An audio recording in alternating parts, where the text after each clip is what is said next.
Okay, slowly but surely they're pulling out all the broken pieces of the north dock. In fact, here comes a big one right now. Up it comes.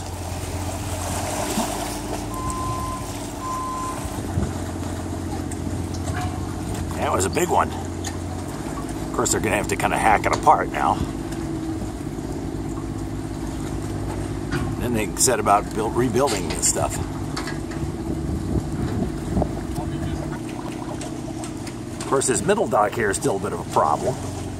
They're going to try to pull it back upright, see what they can salvage of it.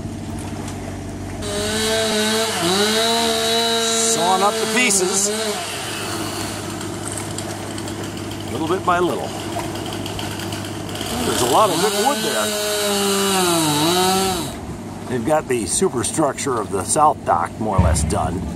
Just got to build it up and put the planks on it. And we're back in business. You can see how these are built. This is the north dock thing here. And it's a big box. It goes all the way to the bottom, filled with rocks. And then they build essentially what is a bridge out to the next box out at the end there that's filled with rocks. So the fish and daring humans can swim under this little center section here like a bridge.